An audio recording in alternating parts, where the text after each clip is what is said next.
Two babies start daycare on the same day.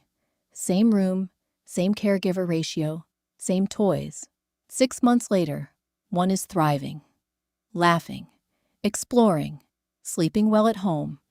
The other has been labeled difficult, withdrawn, hard to settle. The parents are exhausted and quietly wondering what they're doing wrong. The difference had nothing to do with parenting. It had everything to do with how those babies were wired from the start, and whether anyone recognized it in time. What you're about to see is called sensory processing sensitivity. It's not a disorder. It's not a diagnosis. It's a neurological trait that researchers now believe affects roughly 15 to 20% of all babies. And it's almost universally mistaken for fussiness, colic, or a difficult temperament. We're going to walk through 5 signs that your baby might be highly sensitive. And more importantly, why understanding this changes everything. Stay until sign number 3, because that one is the one most parents overlook entirely, and it's the one that explains the most confusing behavior. Sign 1, they startle easily and take a long time to recover. Picture this. You're at a family gathering. Someone laughs loudly across the room. Your baby doesn't just flinch. They freeze. Then their face crumples. And 20 minutes later, they're still clingy and unsettled, even though everyone else has moved on. Dr. Jerome Kagan at Harvard University spent decades studying what he called high-reactive infants. In a series of longitudinal studies, he exposed 4-month-old babies to novel stimuli, colorful mobiles, recorded voices, bursts of diluted alcohol near the nose, and tracked their physiological responses over years. High-reactive infants showed strong motor activity and distress in response to stimulation that low-reactive babies barely noticed. What mattered wasn't just the startle itself. It was the recovery arc. High-reactive babies stayed physiologically activated longer. What's happening in the brain is that the amygdala, the brain's threat detection center, fires more readily and more intensely in these babies. It's not trauma.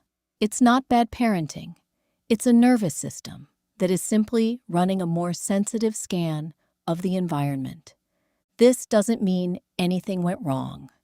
It means your baby is picking up more than other babies do, and one off moment of overwhelm doesn't undo the security you've built all week. Sign 2. Transitions, even happy ones, are genuinely hard.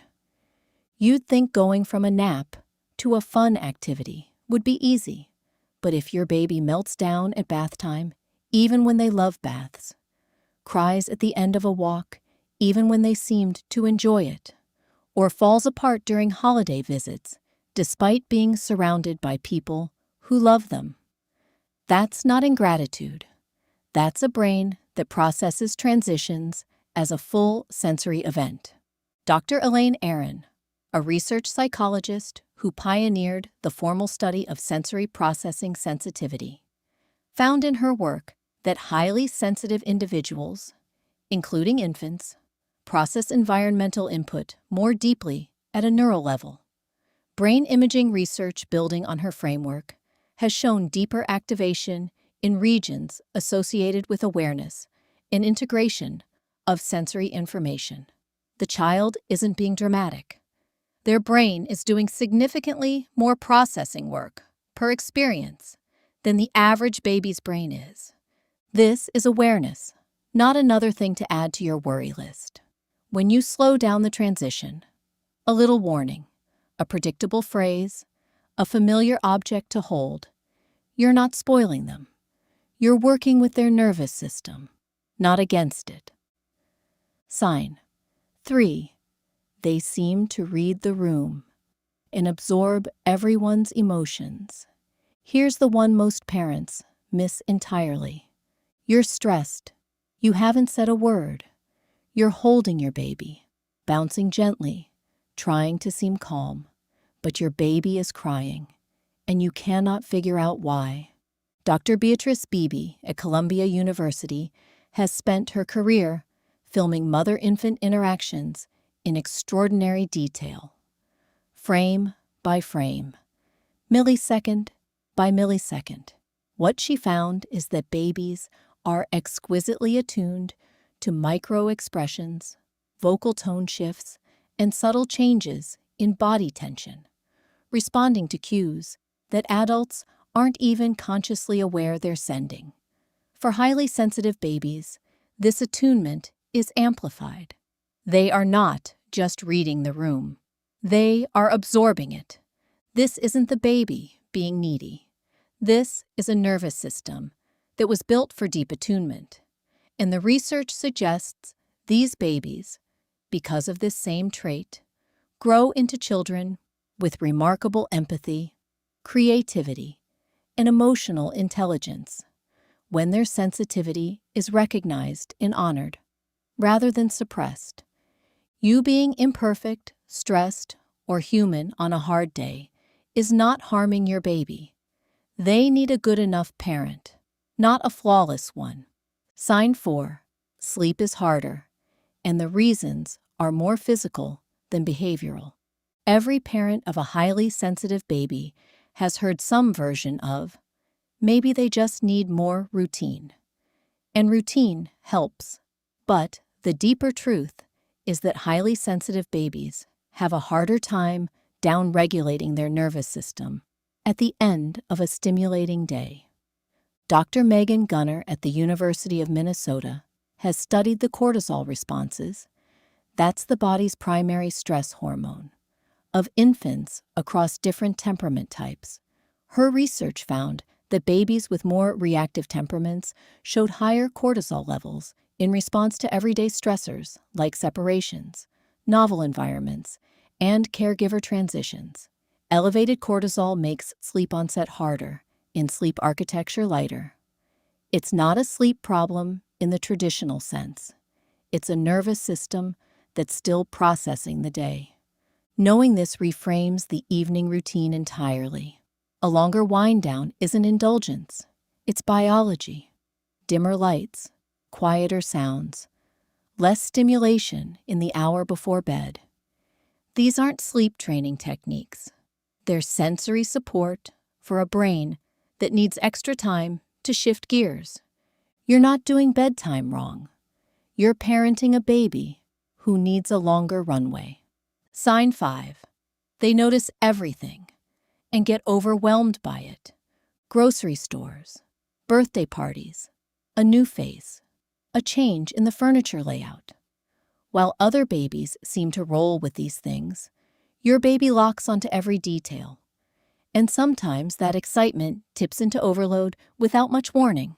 Dr. Nathan Fox at the University of Maryland has studied frontal lobe asymmetry in infants, the relative activity in the left versus right prefrontal cortex, and found that babies with greater right side activation tend to show more withdrawal and distress in response to novel stimulation.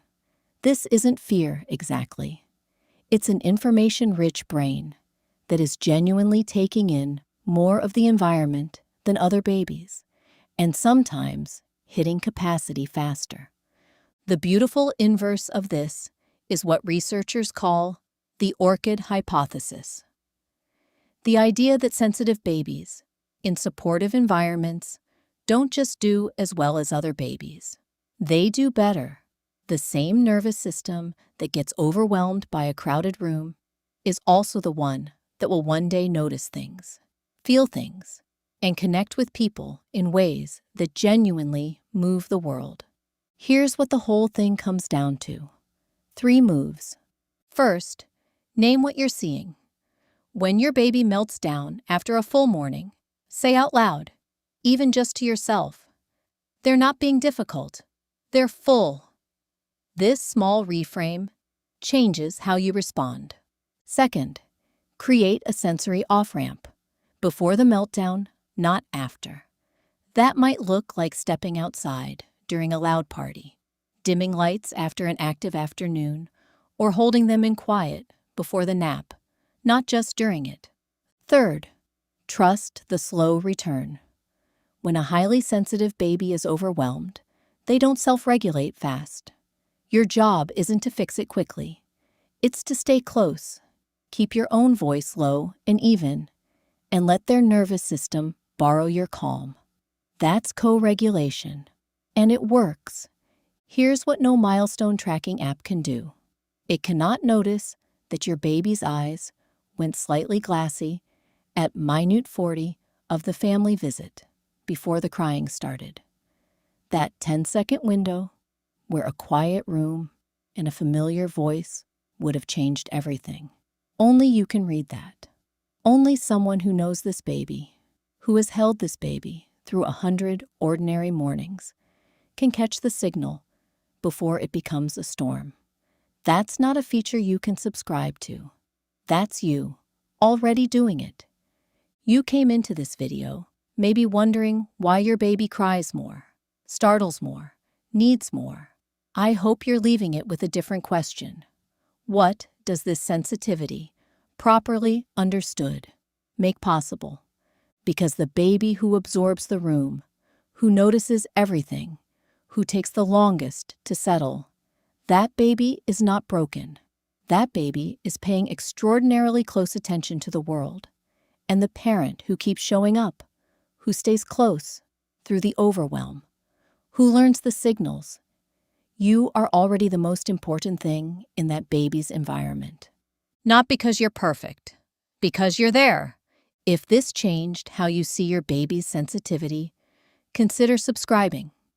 We put out new videos every week on the science behind how babies actually think, feel, and grow. And if this one helped, a like takes 2 seconds and helps other parents find it. See you in the next one.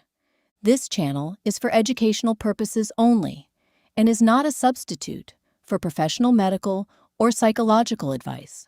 Always consult a qualified professional regarding your child's development.